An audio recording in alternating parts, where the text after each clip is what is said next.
Alors, le cours d'aujourd'hui s'intitule l'expression de l'opposition et de la concession. Tout d'abord, regardez ces deux exemples. La première phrase, ils ont fait des études techniques tandis que leurs parents ont fait des études littéraires. La deuxième phrase, la cigarette est dangereuse, pourtant beaucoup de gens fument. Si je vous demande quel est le rapport logique entre les deux propositions soulignées dans les deux phrases. Pour la première phrase, alors, ils ont fait des études techniques tandis que leurs parents ont fait des études littéraires. Alors, vous constatez que les études techniques s'opposent aux études littéraires. Alors, on arrive à ce résultat que il y a un rapport d'opposition entre les deux propositions dans la première phrase. Le rapport exprimé dans la première phrase est l'opposition et l'outil utilisé pour exprimer l'opposition, c'est tandis que. Alors l'opposition et la définition de l'opposition, c'est quand il y a deux faits qui s'opposent, deux faits contraires. D'accord ? Pour la deuxième phrase, la cigarette est dangereuse, pourtant beaucoup de gens fument. Quel est le rapport exprimé entre les deux propositions dans cette phrase? Bon, tout d'abord, qu'est-ce que vous constatez? Qu'est-ce que vous remarquez? La cigarette, c'est connu pour tout le monde. La cigarette est une matière dangereuse, d'accord, pour la santé. Pourtant, malgré ça, beaucoup de gens fument. On trouve beaucoup de jeunes qui fument. Alors, qu'est-ce que vous remarquez? Il y a une contradiction.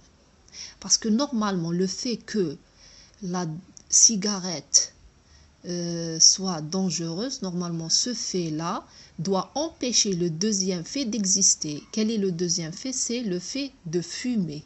Mais ce n'est pas ça qui est arrivé. C'est tout le contraire. D'accord?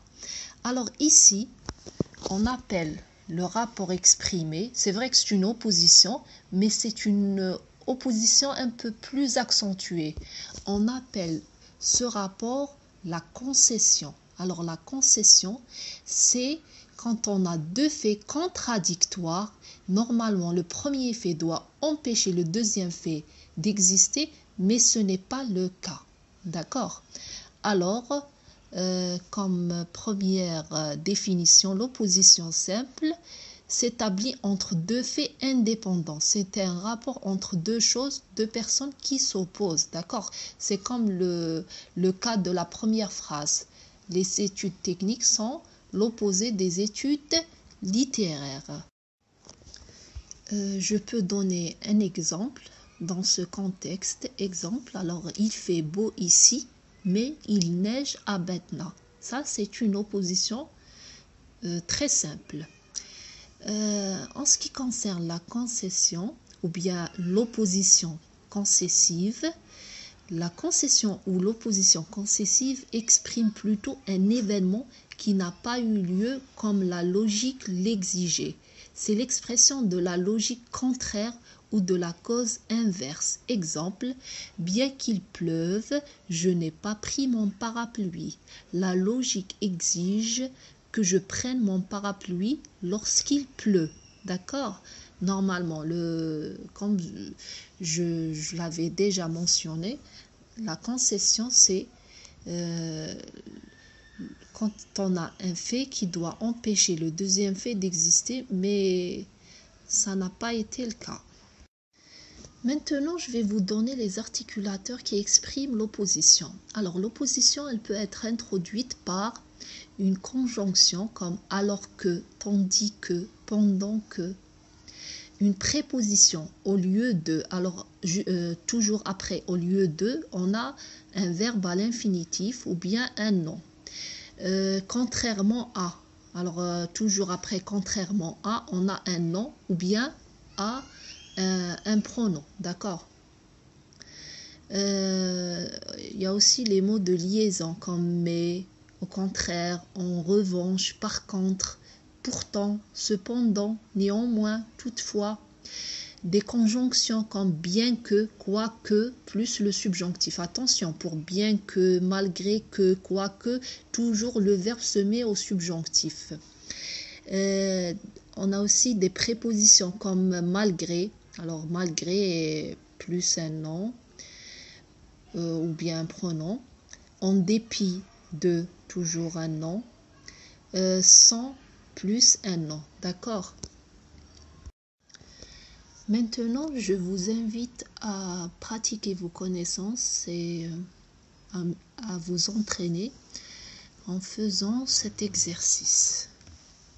Alors, complétez les phrases en choisissant l'articulateur qui convient. Alors, pour chaque phrase, je vous ai donné 2 articulateurs et c'est à vous de choisir l'articulateur convenable.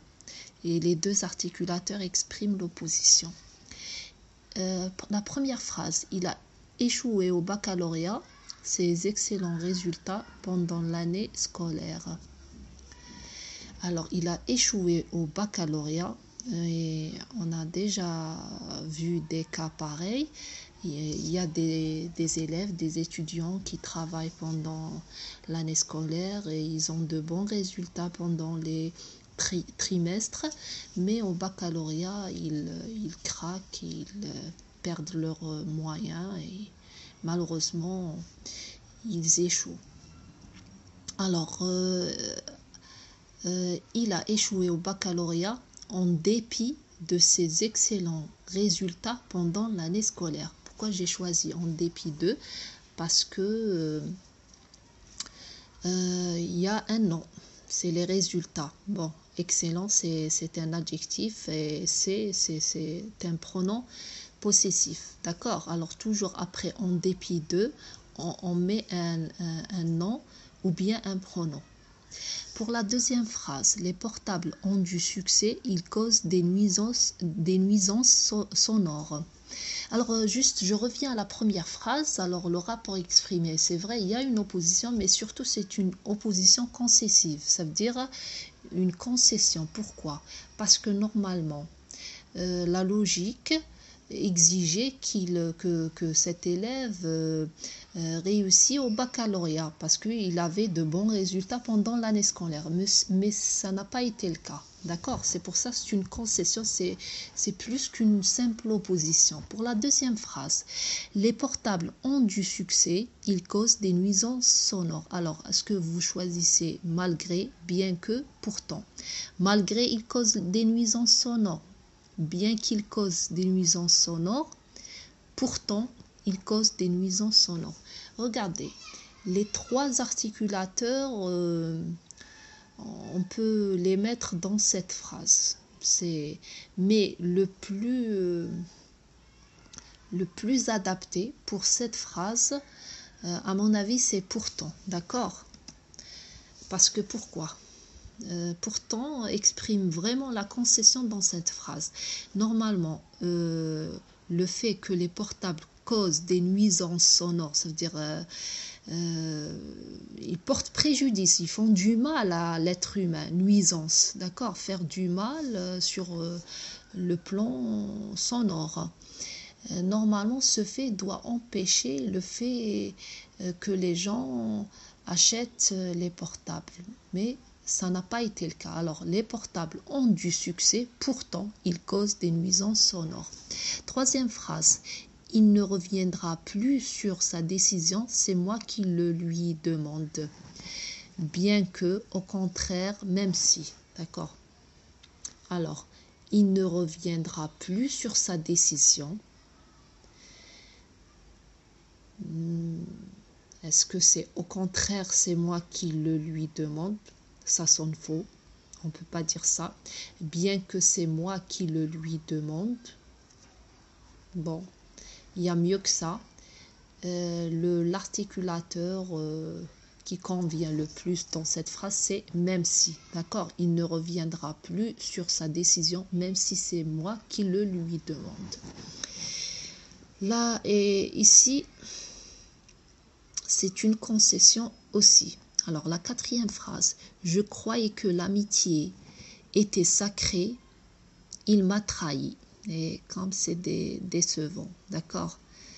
Normalement, quand on a un ami, on doit lui faire confiance. C'est notre confident, notre soutien. Une personne qui nous soutient dans la vie, mais il y a des faux amis qui nous trahissent. D'accord? C'est ça la vie. Alors, ici aussi, cette phrase, elle exprime une concession, parce que normalement, l'amitié doit empêcher la trahison, mais ça n'a pas été le cas.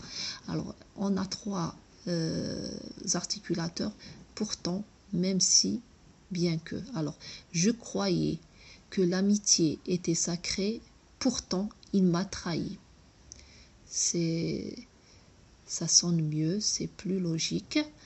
Est-ce qu'on peut utiliser même si on essaie, je croyais que l'amitié était sacrée, même s'il m'a trahi? Non, ça ne se dit pas. Je croyais que l'amitié était sacrée, bien qu'il m'a trahi. Non.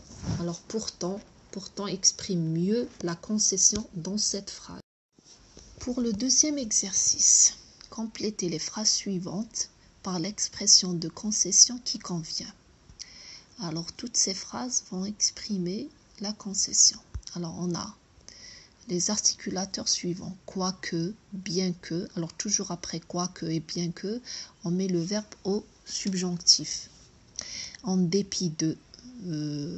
Après, en dépit de, on a soit un nom ou bien un pronom. Malgré, un nom ou bien un pronom. Avoir beau, toutefois, encore que. D'accord? Alors, pour la première phrase. La crise économique, notre entreprise fait des bénéfices. Alors ici, l'articulateur que j'ai choisi, c'est en dépit de. Alors on a en dépit de la crise économique, notre entreprise fait des bénéfices. Normalement, quand on a une crise économique, l'entreprise doit avoir des difficultés à faire des bénéfices, mais ça n'a pas été le cas et c'est une concession, on va dire une concession assez positive, d'accord, pour l'économie de cette entreprise.